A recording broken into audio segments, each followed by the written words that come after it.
என்ன வெயில்! இந்த வெயிலுக்கு ஒரு சூப்பரான ஜூஸ் குடித்தா தான் சரியாக வரும்.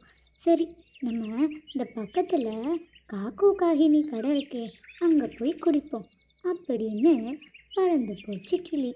காகினி, ஒரு ஜூஸ் கொடு. வாங்க கிளியக்கா, வாங்க. என்ன ஜூஸ் வேணும்? ஆப்பிள் ஜூஸு, ஆரஞ்சு ஜூஸு, மாதுளை ஜூஸு, கொய்யாப்பழம் ஜூஸு, வாட்டர்மெலன் ஜூஸு, என்ன ஜூஸ் வேணும் உங்களுக்கு? ஒரு மாதுளை ஜூஸ் கொடுப்பா, நல்லா ஐஸ் போட்டு குளு குளுன்னு அப்படின்னு சொல்லிச்சு கிளியக்கா. கிளியக்கா கேட்ட மாதிரியே காகினியும் நல்ல சூப்பரான ஒரு ஜூஸை போட்டு கொடுத்தது. அடடா, ரொம்ப சூப்பர், தேங்க்ஸ்ப்பா அப்படின்னு சொல்லிட்டு கிளம்பிச்சு கிளியக்கா. எனக்கு ஒரு ஆரஞ்சு ஜூஸ் கொடுப்பா அப்படின்னு டூக்குன் பறவை கேட்டது. டூக்குன் பறவைக்கும் காகினியை போட்டு கொடுத்தது. வெயிலுக்கும் அதுக்கும் பிஸ்னஸ் ரொம்ப நல்லா போயிட்டு இருந்தது. அன்னைக்கு ஒரு நாள் காக்கவும் காகினியும் வீட்டில் இப்படி பேசிகிட்டு இருந்தாங்க. என்னங்க என்னங்க, எவ்வளோ பணம் பார்த்தீங்களா? நல்லா பிஸ்னஸ் போகுது. சம்மர் டைமும் வந்ததும் போச்சு, ஜூஸ் சூப்பராக போகுது. ஆமாம் ஆமாம் காகினி, நீ ரொம்ப நல்லா ஜூஸ் போட ஆரம்பிச்சிட்ட. எல்லாம் எங்கள் அம்மா கற்றுக் கொடுத்தது தான். எங்க ஆனால் நமக்கு ஆட்கள் வந்துக்கிட்டே இருக்காங்க, நமக்கு ஜூஸ் தீந்து போயிடுது. நம்மக்கிட்ட மட்டும் இன்னும் நிறைய பழங்கள் இருந்தால் சூப்பராக ஜூஸ் போடலாம். இப்போ கூட போடலாம் காகினி. அப்படியா? எப்படிங்க? நீ தண்ணியை கொஞ்சம் எக்ஸ்ட்ராவாக போட்டுரு, நல்ல 1க்கு 2 டம்ளர் வரும். சூப்பராக ஜூஸை விற்றுடலாம், காசும் நிறையா வரும்.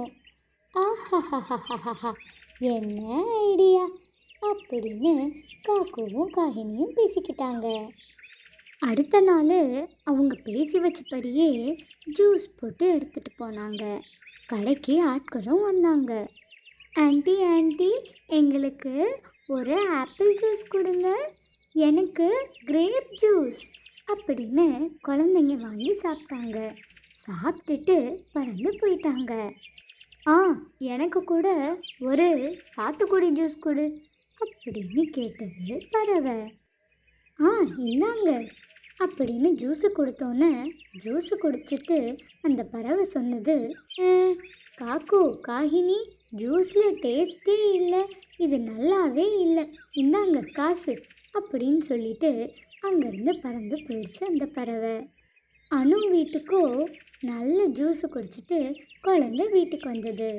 அம்மா அம்மா, எனக்கு ஒரு மேங்கோ ஜூஸ் போட்டு கொடுங்கம்மா.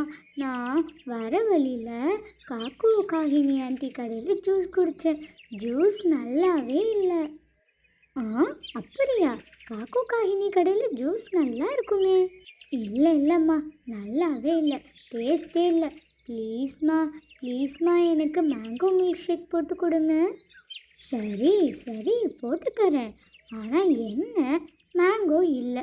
நான் வெளியில் போயிட்டு மேங்கோ எடுத்துகிட்டு வரேன், நீ பத்திரமா வீட்டில் இரு அப்படின்னு சொல்லிட்டு அணு வேகமாக பறந்து போச்சு. ரொம்ப தூரம் தேடியும் தான் குழந்தைக்கு ஒரு நல்ல மாம்பழத்தை கண்டுபிடிக்கவே இல்லை அணு.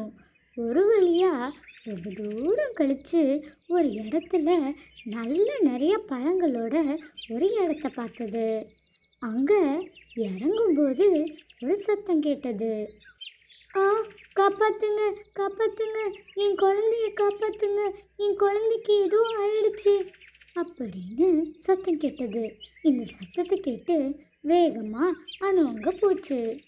அச்சோ, என்ன ஆச்சு? என்னன்னு தெரியல, ஏதோ விளையாண்டுட்டு இருக்கும்போது பூச்சி கடிச்சிருக்கும்னு நினைக்கிறேன், மயக்கம் போட்டு விழுந்துட்டான்.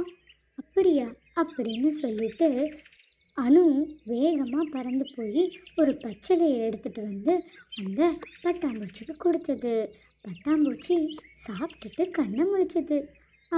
என் குழந்தையே, முழிச்சிட்டியா?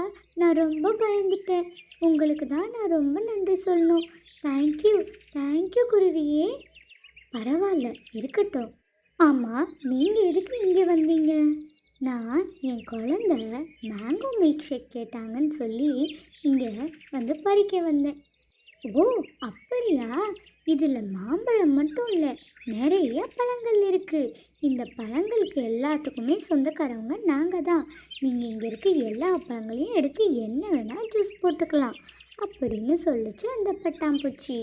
இதை கேட்டுட்டு ரொம்ப சந்தோஷப்பட்டு அதுக்கு தேவையான பழங்களோட எடுத்துக்கிட்டு அனு தான் வீட்டுக்கு போய் மில்க் ஷேக் போட்டு தான் குழந்தைக்கு கொடுத்தது. அம்மா, இந்த மில்க் ஷேக்கு ரொம்ப டேஸ்ட்டாக இருக்குமா. நீங்கள் ஏன் இப்படி ஒரு ஜூஸ் கடை போடக்கூடாது? அச்சச்சோ, ஆல்ரெடி காக்குவும் காகினியும் ஜூஸ் கடை வச்சுருக்காங்க. நான் எதுக்குப்பா அதை போய் வைக்கணும்? அம்மா, நல்ல பொருட்களை யார் கொடுத்தா என்ன? அவங்க கடை பாட்டுக்கு ஒரு பக்கெட்டு போட்டோம், நம்ம பாட்டுக்கு ஒரு சைடு கொடுப்போம் அப்படின்னு சொல்லுச்சு. இதை பற்றி தான் ஃப்ரெண்டுக்கிட்டேயும் பேசிட்டு ஒரு நல்ல முடிவாக எடுத்து அணுவும் ஒரு ஜூஸ் கடை போட்டது. அன்னையிலேருந்து அணுவோட ஜூஸ் கடைக்கு நிறைய பேர் வந்தாங்க. இதை பார்த்த காக்குவும் காகினியும் பழைய மாதிரி நல்ல ஜூஸை போட்டு விற்க ஆரம்பித்தாங்க. இதனால் சம்மர் டைமில் காகங்களுக்கும் குருவிகளுக்கும் நல்ல வியாபாரம் நடந்தது.